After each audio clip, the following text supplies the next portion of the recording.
everyone, and welcome back to yet another episode of Shiz and Giggles, our weekly wind-down podcast where we talk about anything and everything. My name is Isabel, and I will be your host today, but I am never alone. My first co-host is an artist, dog parent, gardener, shower singer, and all-around food enthusiast. She loves anything and everything outdoors, especially with friends and family. Passionate about inequity in the world and thinks that empathy and education are the foundational steps towards fixing it.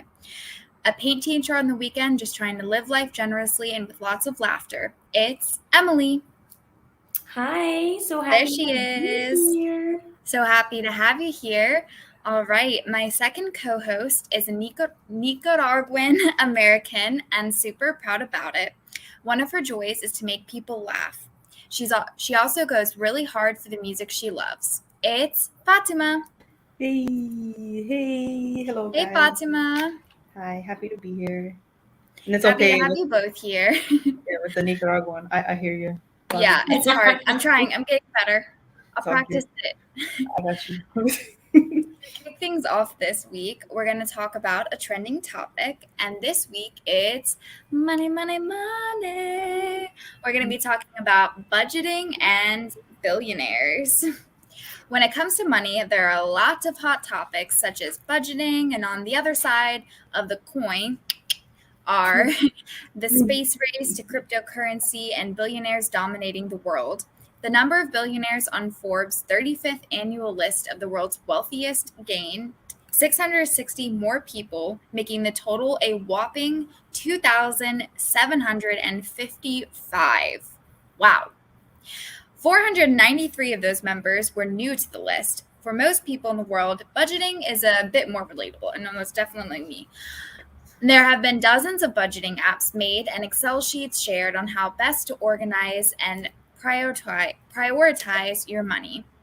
So, I'd like to ask my co-hosts and of course the people watching, what is the best thing that you have seen a wealthy person do with their money? I know this is quite the topic these days. I was just recently told, actually this week by our coworker Heather, that Ed Sheeran bought a massive estate somewhere in England and planted like 1 million trees on it. I know that that's an exaggeration, but he bought like a big plot of land and then just planted a bunch of trees and made his studio into the base of the tree. And I think that that's very cool.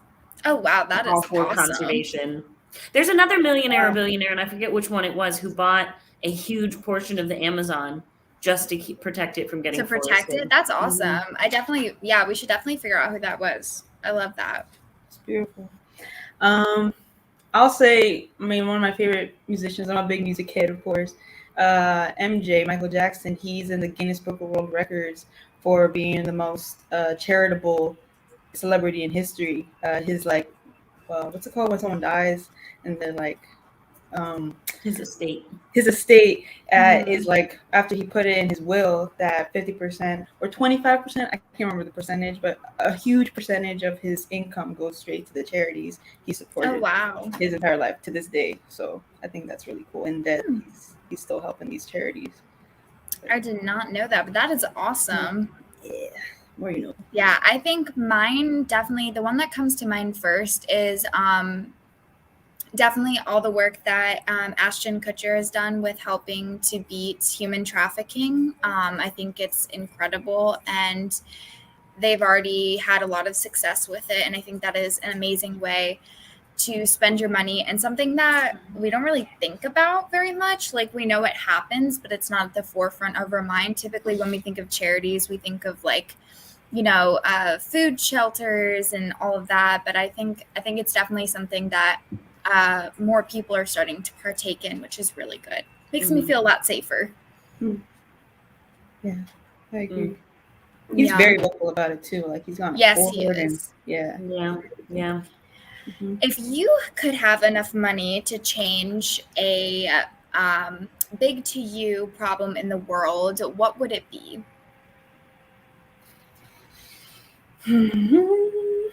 Emily, you look like you got something to say. I would buy a house for everybody that doesn't have one. Yeah.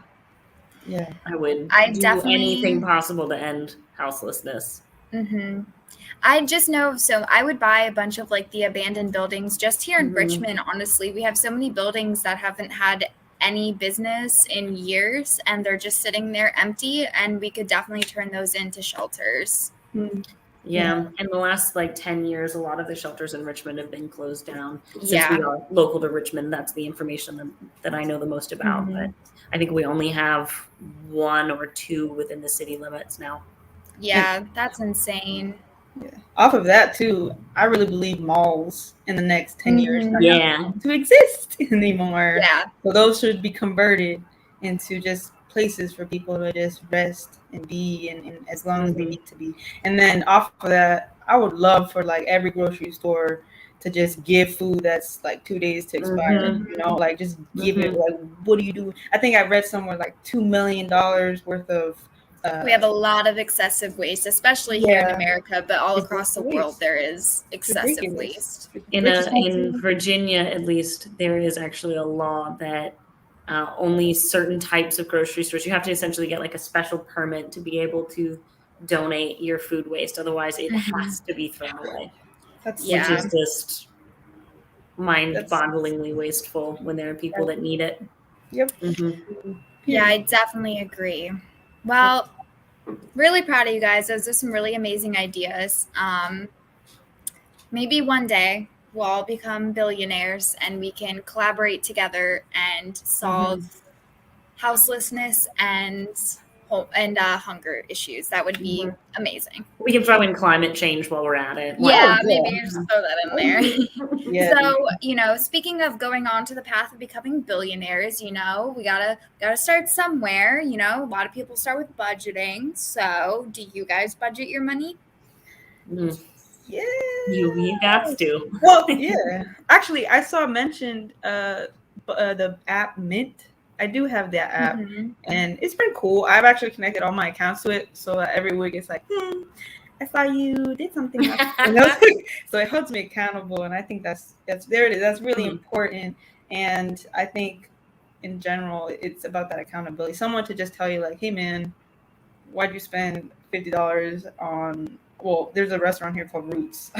so why'd you go Roots 5 days in a row? So I definitely think those apps are really amazing. I know there's another app called Acorn that has this feature that you can set up where if you spend a certain type of money or a certain amount of money, like let's say like $15.35, it'll take those 65 extra cents and put it into a savings account for you. So it'll round up to the next full dollar amount and then put that change into a savings account. And I've heard it's a quick way to gain some extra money. Interesting. Okay. Yeah, I definitely I don't use any of the budgeting apps because I tend to forget about them, but I do have an Excel it's Google Sheets template that I use to plan out my budget. Shout out to our team member Jenna. Shout out to Jenna. She recommends that. She does that like every month or something. She loves her a spreadsheet. All right. Well, this has been a fabulous discussion. I think it's time to move on into segments. So we're going to start with Emily and Want to Draw About It.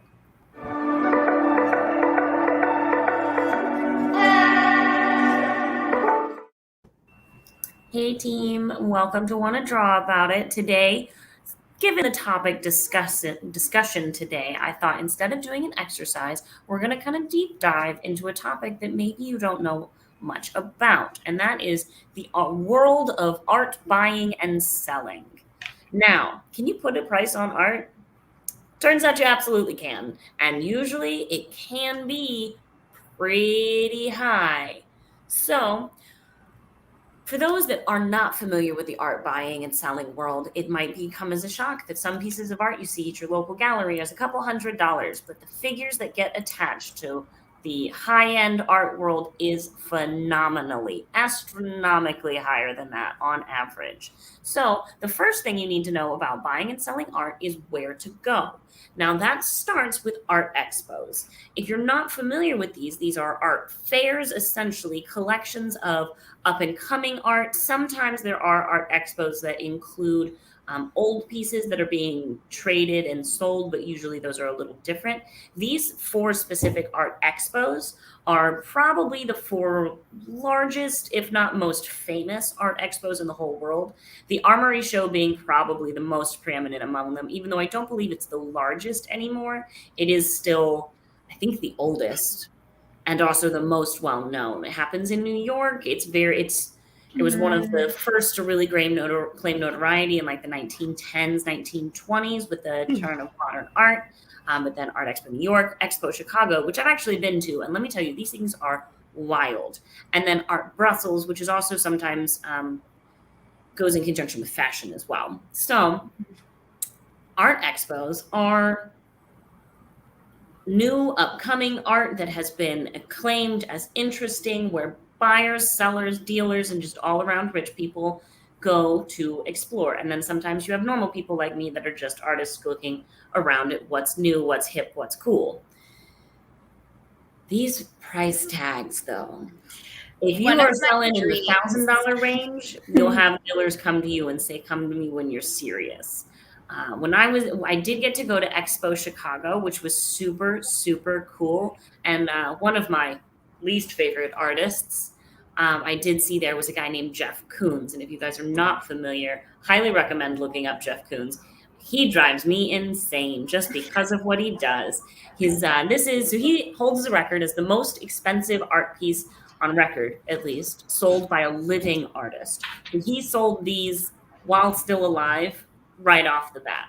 That is very unusual. A lot of the time, the most expensive artwork is stuff that's hundreds of years old, or it's pieces that are at least a couple decades old, with the artist being dead and it's posthumously been traded around. But Jeff Koons, so this piece by Jeff Koons is called The Rabbit, and it's sold for $91 million. And Jeff Koons actually holds the record. I think he is like 3 of the top 10 most expensive pieces sold by a living artist at all. He actually does this really specific thing where he will sell his art pieces before he's even made them, kind of like other brands will do that. So he definitely is a modern artist who sells based off of his brand more than his art pieces. But like I said, a lot of the other art pieces they're most expensive are sold by people, made by people who are already dead, such as these. Oh, dang. Now, you may or may not recognize some of these, but odds are you probably don't. And it's the weirdest thing that sometimes the most obscure pieces sell for, not even most obscure, but semi-obscure, sell for the most amount of money. And it just goes to show that notoriety or famousness does not equal a high price tag. We've got some 1950s pieces here all the way back to 1800s and Renaissance pieces prior to that. Very bizarre pieces. I think the only 2 that I recognize are the bottom right 2. That's super funny. They look like they're from a textbook or something, though. Mm-hmm. They're Rembrandt pieces. There's a pendant portraits of random couple that he did, and they sold for like $180 million. The most expensive piece on here sold for $300 million. Wow. Which one's that? The top left piece, so the middle left top. And that is a piece called Interchange by an artist named Willem de Kooning, which you guys have probably never even heard of him. I am a decent fan of de Kooning. Him and his wife both were artists. He sold for a lot more than she did. Yeah. Unfortunately. Mm-hmm. Actually, no surprise. This is gonna shock you. The most expensive piece of artwork ever sold is, drumroll please, this really hideous Leonardo da Vinci painting. Wow. Now, if this is not one of the ugliest art pieces, just disturbing art pieces you've ever seen, you're not really looking close enough. This is a piece called Salvator Mundi, and it did sell for $450 million when sold, I believe, in 2016. This is a very interesting case for a couple reasons, but largely because this was hotly debated whether this is a fake or not. So for most of its known existence, it has been written off as non-authentic, not actually by Da Vinci himself. Then there was some back and forth, and then it got kind of validated, but a lot of people still don't kind of consider it. So it's still a hotly debated piece. And this piece was also bought by Mohammed bin Salman, the crown prince of Saudi Arabia. So Oh, wow. this is a just an interesting story all around. Yeah, And not definitely. one of the most famous Leonardo da Vinci pieces ever. She looks sleepy. Yeah. Just like I do when I just wake up. So that's pretty. It's like somebody doused him in like baking cocoa. One of my all-time like dream activities is to like dress in like really fancy clothes and like go to an art expo and pretend to like know everything about all of the art there and like pretend like I have like millions of dollars and I'm just browsing, and that's one of my funniest thing. So I did used to work for an art dealer actually, and I learned a lot about buying and selling artwork and the whole world that exists around that. It's very, very strange. One of the most interesting things he ever told me is that the people who look like they have money and the people that act like they have money are not the people you want to talk to when you're at an expo or at an art dealer fair. You wanted to, he said specifically, you want to talk to the little old lady with hiking sneakers on, because she means business. She is here to walk from one end of the expo to the other and is ready to buy and not ready. She is not putting on air. Yeah. Put some Nikes on. Well, so he's a little old lady in Nikes. She's the serious one. Well, thank you so much, Emily, for expanding our knowledge on the art dealing world and how much money goes through it. That is insane. Not even the pieces that I recognize the most were up there. So that's crazy. Yeah. Well, we're going to move on to our next segment, and that is the music and the player with Fatima.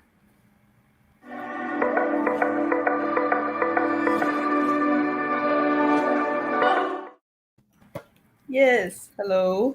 As Izzy mentioned, this is music and the player, but I do want to highlight one of the key themes in music is kind of the idea that you can kind of get whatever you want if you believe, aka manifestation and using law of attraction.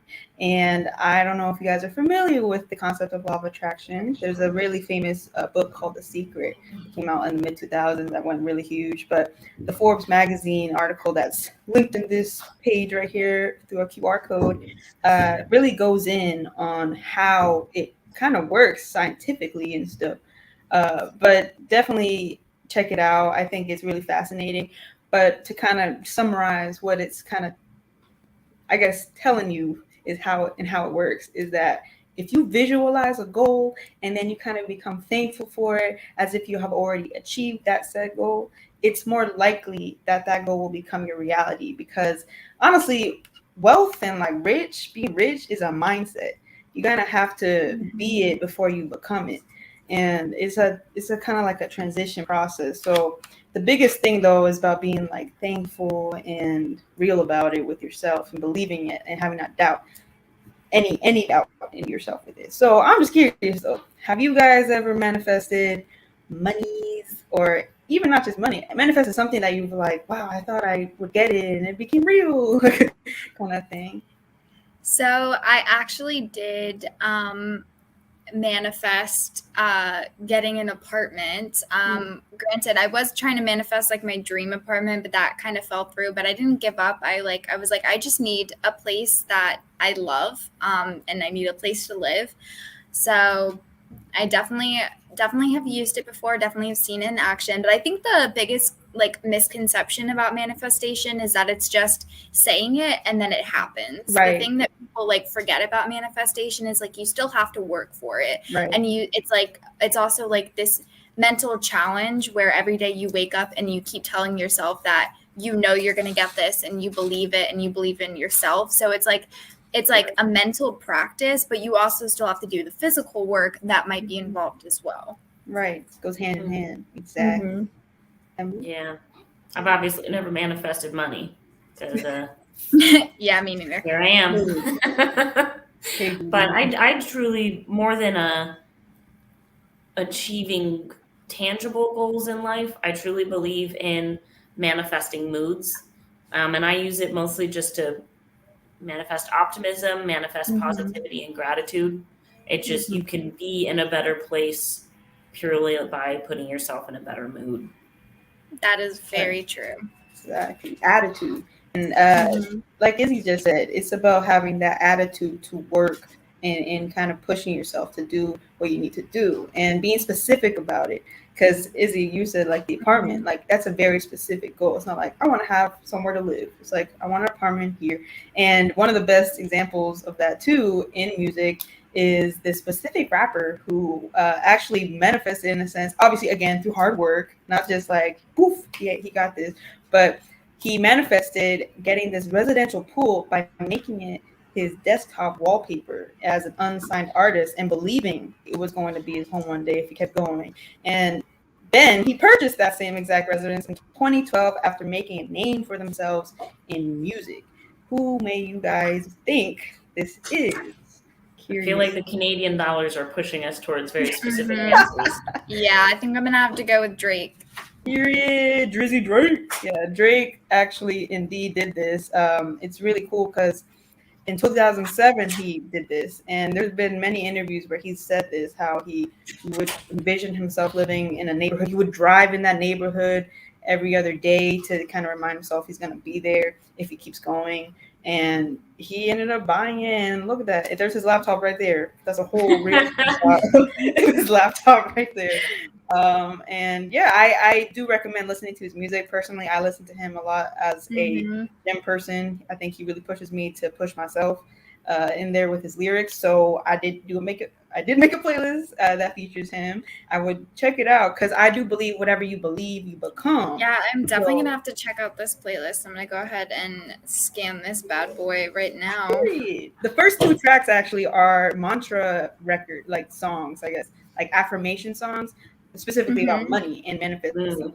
So I really believe in affirmations and mantras and repeating that on a daily basis because that will become your subconscious, which will then become your universe. So period. Yeah, that's amazing. Yeah. I have to Well, say, this is a great playlist. This is a great mhm. playlist. I love the Icy Girl.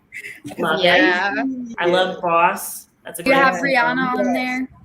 I wanted to, but there's no clean version of the iconic song you may be Mhm. thinking of. But that's a Yeah. really Darn. good example. I That's can add it too in for you funny. specifically if you want. I can do it. I got you. Okay. All Yes. right. Well, thank you so much, Fatima. We're going to move on to our last segment of the show, which is actually my segment. Let's take a trip.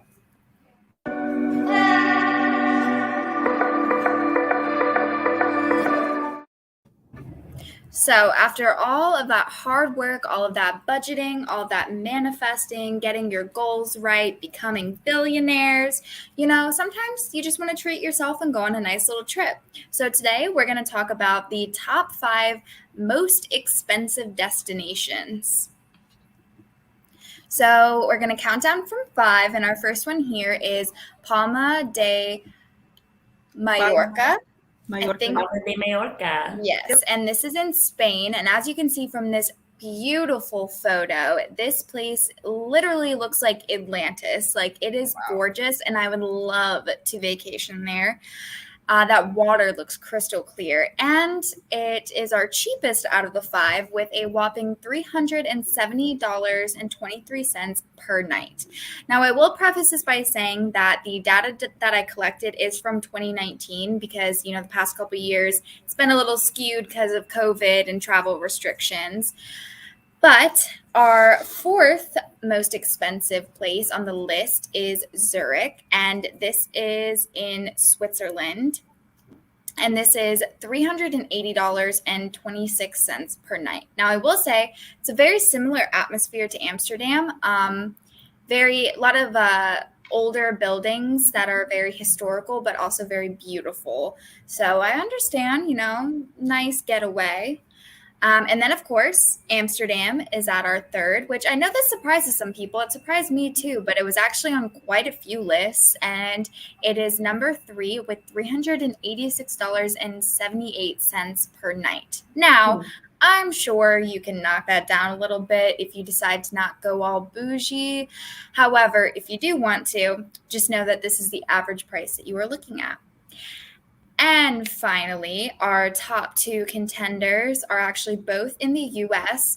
Coming in at number 2 is San Francisco with $390.94. Now, I was a little confused that I didn't see Los Angeles here, but I do understand that San Francisco is probably a better vacation spot than Los Angeles. A lot more things to do that aren't, insanely expensive. But it's still pretty pricey to stay there. They got the Golden Gate Bridge, one of my dream destinations to go to, I will say.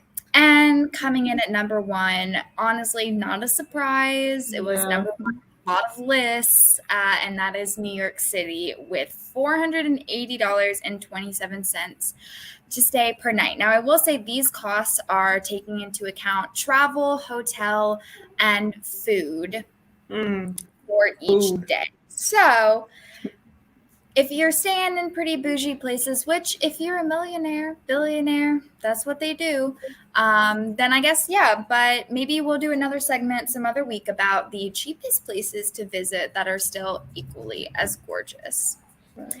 So I hope you guys enjoyed this segment talking about budgeting and billionaires. I hope it gave you some inspiration to download those apps, get out that spreadsheet, plan out your budget, manifest what you want, manifest that money, pop on Fatima's playlist. And who knows, maybe, just maybe, you can get yourself a nice $2,000 Leonardo da Vinci. Nice $450 million Leonardo da Vinci painting that might scare you every night. But that was it for today's show. Thank you all so much for watching, and thank you to my wonderful co-hosts, Emily and Fatima. We hope to see you again. As you all know, we stream every Friday at 4 p.m. You can find us on the All About Presentation YouTube, Facebook, and LinkedIn page. And if you scan that QR code right there, it'll bring all of them up for you. And as always, if you want to rewatch our show or if you can't make the live stream, we repost our episodes on our YouTube and our Facebook page. Happy Friday and have a good weekend, and go manifest that money.